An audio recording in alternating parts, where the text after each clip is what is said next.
Friends, welcome to News Plus. ಇವತ್ತು ನಾನು ನಿಮಗೆ ಒಂದು ಇಂಟ್ರೆಸ್ಟಿಂಗ್ ಪ್ಲೇಸ್ಗೆ ಕರ್ಕೊಂಡು ಹೋಗ್ತಾ ಇದ್ದೀನಿ. ಅದು ಯಾವುದು ಅಂತ, ಅದರಲ್ಲಿ ಏನಂತ ವಿಶೇಷತೆ ಇದೆ ಇದೆಲ್ಲವನ್ನ ಈ ವಿಡಿಯೋದಲ್ಲಿ ನೋಡೋಣ. ಇವತ್ತು ನೀವು ಮಿಸ್ ಮಾಡದೆ ಈ ವಿಡಿಯೋನ ನೋಡಿ, ಯಾಕಂದ್ರೆ ಇವತ್ತು ಹೋಗ್ತಿರೋಂಥ ಪ್ಲೇಸ್ ಸಾಮಾನ್ಯದಲ್ಲ, ಸಾಕಷ್ಟು ವರ್ಷಗಳ ಇತಿಹಾಸ ಇದೆ ಅಂತ ಒಂದು ಪ್ಲೇಸ್ಗೆ ನಿಮ್ಮನ್ನ ಕರ್ಕೊಂಡು ಹೋಗ್ತಾ ಇದ್ದೀನಿ. ಬನ್ನಿ. ಅಷ್ಟೇ ಅಲ್ಲದೆ ಈ ವಿಡಿಯೋಗೆ ಇನ್ನೂ ನೀವು ಸಬ್ಸ್ಕ್ರೈಬ್ ಆಗಿಲ್ಲ ಅಂದ್ರೆ ಸಬ್ಸ್ಕ್ರೈಬ್ ಆಗಿ, ಅಷ್ಟೇ ಅಲ್ಲದೆ ಲೈಕ್ ಮಾಡಿ, ಶೇರ್ ಮಾಡ್ಕೊಳ್ಳಿ. ನಮಸ್ಕಾರ ಸ್ನೇಹಿತರೆ, ನಾನು ನಿಮ್ಮನ್ನ ಕರೆದುಕೊಂಡು ಹೋಗಬೇಕು ಅಂದುಕೊಂಡಿರೋ ಜಾಗ ಸಾಮಾನ್ಯದ್ದಲ್ಲ. ಸಂಸ್ಕೃತಿಗೆ ತವರೂರಾಗಿರೋ ಮೈಸೂರಿಗೆ.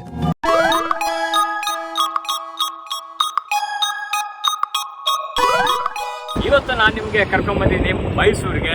ಯಾಕೆ ಈ ಮೈಸೂರಿನಲ್ಲಿ ಇವತ್ತು ಒಂದು ದೇವಸ್ಥಾನಕ್ಕೆ ನಾನು ನಿಮ್ಮನ್ನ ಕರ್ಕೊಬೇಕು ಅಂತ ತುಂಬಾ ಆಸೆ ಇತ್ತು. ಹಾಗಾಗಿ ಇವತ್ತು ಮೈಸೂರಿಗೆ ಕರ್ಕೊಂಡ್ ಬಂದಿದ್ದೀನಿ. ಇಲ್ಲಿ ಒಂದು ಸಾಂಪ್ರದಾಯಿಕ ಒಂದು ದೇವಸ್ಥಾನ ಕಂಡು ಬರ್ತಾ ಇದೆ. ಸೋಷಿಯಲ್ ಮೀಡಿಯಾಗಳಲ್ಲಿ ಸಾಕಷ್ಟು ಹಲ್ಚಲ್ ಮಾಡ್ತಾ ಇದೆ. ಹಾಗಾದ್ರೆ ಯಾವುದು ಆ ಟೆಂಪಲ್, ಯಾಕೆ ಇಷ್ಟೊಂದು ಫೇಮಸ್ ಆಗ್ತಾ ಇದೆ, ಅದರ ವಿಶೇಷತೆಗಳೇನು, ಇವೆಲ್ಲವನ್ನ ಈ ವಿಡಿಯೋದಲ್ಲಿ ನಾನು ನಿಮಗೆ ತಿಳಿಸ್ಕೊಡ್ತೀನಿ. ಹಾಗಾದ್ರೆ ಬನ್ನಿ, ನಾನಂತ ಲೇಟ್ ಮಾಡೋದಿಲ್ಲ. ಮೈಸೂರಿನಲ್ಲಿ ಈಗ ಭಾರಿ ಫೇಮಸ್ ಆಗ್ತಿರೋ ಒಂದು ದೇವಾಲಯಕ್ಕೆ ಕರೆದುಕೊಂಡು ಹೋಗ್ತಿದ್ದೇನೆ.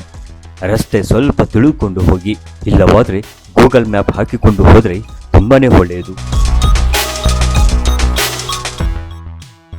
ಬಂದೇ ಬಿಡ್ತು ನೋಡಿ. ಸುಮಾರು 70 ವರ್ಷಗಳ ಕಾಲ KRSನ ಮಡಿಲಲ್ಲಿ ಮುಳುಗಿ ಹೋಗಿದ್ದ ಶ್ರೀ ವೇಣುಗೋಪಾಲ ಸ್ವಾಮಿ ದೇವಾಲಯ.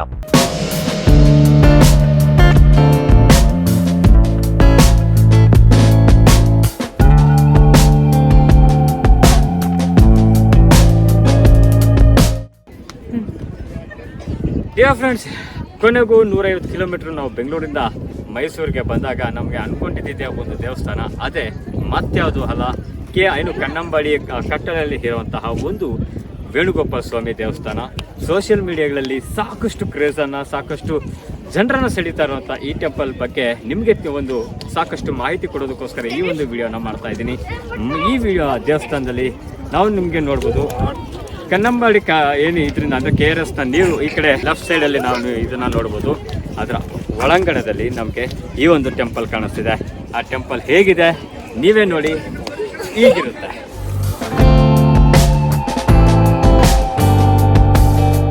ಈ ವೇಣುಗೋಪಾಲ ಸ್ವಾಮಿ ದೇವಾಲಯ ಸುಮಾರು 12ನೇ ಶತಮಾನದ ಹೊಯ್ಸಳ ಶೈಲಿಯ ಅದ್ಭುತ ಕಟ್ಟಡ. ಮೂಲತಃ ಇದು ಕನ್ನಂಬಾಡಿ ಎಂಬ ಗ್ರಾಮದಲ್ಲಿತ್ತು.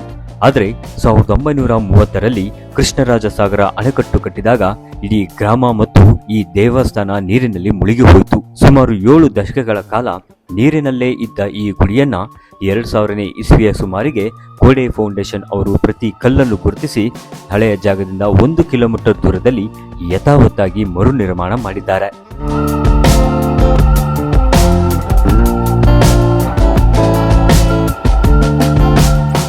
ಫ್ರೆಂಡ್ಸ್, ಇಲ್ಲಿ ನೀವು ನೋಡ್ಬೋದು, ನಾವು ಇದು ಬ್ಯಾಂಗ್ಳೂರಿಂದ ವೇಣುಗೋಪಾಲ ಸ್ವಾಮಿ ಟೆಂಪಲ್ ಬಂದಿದ್ದೀವಿ.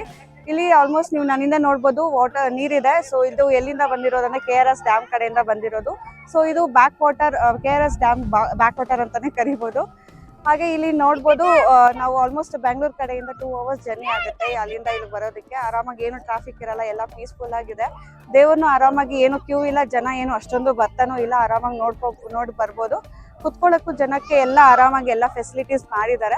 ನೀವು ಆರಾಮಾಗಿ ಕುತ್ಕೊಂಡು ಇದು ನೀರ್ನ ವಾಟರ್ನ ಎಂಜಾಯ್ ಮಾಡ್ಬೋದು. ಪೀಸ್ಫುಲ್ ಆಗಿದೆ, ಕೂಲ್ ಆಗಿದೆ. ನೀವಿಲ್ಲಿ ನೋಡಬಹುದು, ಇಲ್ಲಿನ ಪ್ರತಿಯೊಂದು ಕೆತ್ತನೆಯು ಹೊಯ್ಸಳರ ಕಾಲದ ಕಲಾ ಶ್ರೀಮಂತಿಕೆಯನ್ನ ನೆನಪಿಸುತ್ತದೆ. ಇಲ್ಲಿನ ಮುಖ್ಯ ದೇವರು ಶ್ರೀ ವೇಣುಗೋಪಾಲ ಸ್ವಾಮಿ. ದೇವಸ್ಥಾನದ ಒಳಗೆ ಪ್ರವೇಶಿಸುತ್ತಿದ್ದಂತೆ ಆ ಪ್ರಶಾಂತತೆ ನಿಮ್ಮ ಮನಸ್ಸಿಗೆ ತುಂಬಾ ಶಾಂತಿ ನೀಡುತ್ತೆ. ಮೇಡಮ್, ನಾವು ತಮಿಳ್ನಾಡಿಂದ ಬಂದಿದ್ದೀವಿ. ಇದು ಕರ್ನಾಟಕ. ನಮ್ಗೆ ಯಾರೋ ರೀಲ್ಸ್ ಎಲ್ಲ ಹಾಕಿದ್ರು, ಚೆನ್ನಾಗಿತ್ತು ಅಂತ ಹೇಳಿದ್ರು. ಅದಕ್ಕೆ ನಾವು ನೋಡೋಣ ಅಂತ ಫಸ್ಟ್ ಟೈಮ್ ಬಂದಿದ್ದೀವಿ. ಚೆನ್ನಾಗಿದೆ, ಕ್ಲೈಮೇಟ್ ಚೆನ್ನಾಗಿದೆ, ವಾತಾವರಣ ಚೆನ್ನಾಗಿದೆ. ಆದರೆ ಇವತ್ತು ರಜಾ ಇರೋದ ಕಾರಣದಿಂದ ಜನ ಜಾಸ್ತಿ ಇದ್ದಾರೆ. ಇನ್ನು ಈ ದೇವಸ್ಥಾನದ ಸುತ್ತಲೂ ಕಾವೇರಿ ನದಿಯ ನೀರು ಇರುವುದರಿಂದ ನೋಡಲು ಯಾವುದೋ ದ್ವೀಪದಲ್ಲಿರುತ್ತ ಅನುಭವ ಆಗುತ್ತೆ. ಸ್ನೇಹಿತರೆ, ನೀವಿಲ್ಲೂ ಬರಬೇಕಾದ್ರೆ ಸೂರ್ಯಾಸ್ತದ ಸಮಯ ಉತ್ತಮವಾಗಿರುತ್ತೆ. ಸಂಜೆ ಹೊತ್ತಲ್ಲಿ ಇಲ್ಲಿನ ವಾತಾವರಣ ಮತ್ತು ನೀರಿನ ಮೇಲೆ ಬೀಳುವ ಸೂರ್ಯನ ಕಿರಣಗಳು ಫೋಟೋಗ್ರಫಿಗೆ ಸೂಪರ್ ಆಗಿರುತ್ತೆ. ಅದರಲ್ಲೂ ಮಕ್ಕಳೊಂದಿಗೆ ಕಾಲ ಕಳೆಯೋದೇ ಇದೊಂದು ಬೆಸ್ಟ್ ಪ್ಲೇಸ್.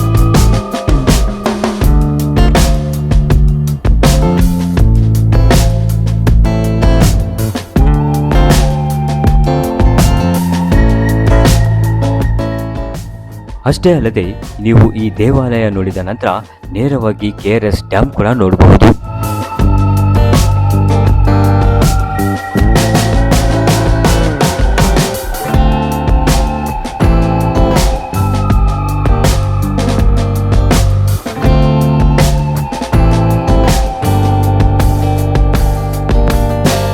ನಿಮಗೆ ಈ ಸುಂದರ ತಾಣ ಇಷ್ಟ ಆಗಿದ್ರೆ ಖಂಡಿತ ಒಮ್ಮೆ ಭೇಟಿ ಕೊಡಿ. ಮೈಸೂರಿಗೆ ಬಂದಾಗ ಬೃಂದಾವನ ಗಾರ್ಡನ್ ಜೊತೆಗೆ ಈ ವೇಣುಗೋಪಾಲ ಸ್ವಾಮಿ ದೇವಸ್ಥಾನ ನೋಡೋದನ್ನ ಮರಿಬೇಡಿ. ಫ್ರೆಂಡ್ಸ್, ನ್ಯೂಸ್ ಪ್ಲಸ್ನಲ್ಲಿ ಇಷ್ಟೊತ್ತು ನಿಮಗೆ ನಾನು ಮೈಸೂರಿನ ಕನ್ನಂಬಾಡಿ ಕಟ್ಟೆಯಲ್ಲಿರುವಂತಹ ವೇಣುಗೋಪಾಲ ಸ್ವಾಮಿ ಟೆಂಪಲನ್ನು ಎಕ್ಸ್ಪ್ಲೋರ್ ಮಾಡಿದ್ದೀನಿ. ಸಾಕಷ್ಟು ವಿಚಾರ, ಸಾಕಷ್ಟು ಎಕ್ಸ್ಪ್ಲನೇಷನ್ ಇಟ್ಕೊಂಡು ಮೈಸೂರಿಗೆ ಬಂದಿದ್ದೆ. ಅದೇ ರೀತಿ ಈ ಮೈಸೂರಿಗೆ ಸಂಸ್ಕೃತಿಗೆ ಈ ಒಂದು ಟೆಂಪಲ್ ಆ್ಯಡಪ್ ಆಗಿದೆ ಅಂತಲೇ ಹೇಳಬೇಕು. ನಿಜಕ್ಕೂ ಸಖತ್ತಾಗಿದೆ ನೋಡೋದಕ್ಕೆ. ನೀವು ಕೂಡ ಫ್ಯಾಮಿಲಿ ಜೊತೆ ಬನ್ನಿ. ಆದಷ್ಟು ಒಂದು 3 ಗಂಟೆ ಟೈಮಿಗೆ ಬಂದರೆ ನೀವು ಒಳ್ಳೆ ತಂಪಾದ ಗಾಳಿ, ಒಳ್ಳೆ ನೀರನ್ನು ಎಂಜಾಯ್ ಮಾಡ್ಬೋದು. ಯಾಕೆಂದರೆ ಇಲ್ಲೂ ಸಾಕಷ್ಟು ಜನರು ಇರ್ತಾರೆ, ರಶ್ ಇರ್ತಾರೆ. ಹಾಗಾಗಿ ನಿಜಕ್ಕೂ ನಿಮಗೆ ಒಂದು ಜಾತ್ರೆ ಅನುಭವ ನಿಮಗೆ ಇಲ್ಲಿ ಕೂಡ ಬರುತ್ತೆ. ಬಟ್ ವ್ಯವಸ್ಥೆಗಳ ವಿಚಾರದಲ್ಲಿ ಇದು ಸಾಕಷ್ಟು ಅಭಿವೃದ್ಧಿ ಆಗಬೇಕು. ನಿಜಕ್ಕೂ ತುಂಬ ಚೆನ್ನಾಗಿದೆ. ನೀವು ಕೂಡ ಬಂದು ನೋಡಿ. ಫ್ರೆಂಡ್ಸ್, ಇದು ಇವತ್ತಿನ ಟೂರ್. ಮತ್ತೊಂದು ಟೂರ್, ಸಾಕಷ್ಟು ವಿಚಾರಗಳನ್ನು ನಾನು ನಿಮಗೆ ತಿಳಿಸ್ತಾ ಇರ್ತೀನಿ. ಅಲ್ಲಿವರೆಗೂ ನೋಡ್ತಾ ಇರಿ ನ್ಯೂಸ್ ಪ್ಲಸ್.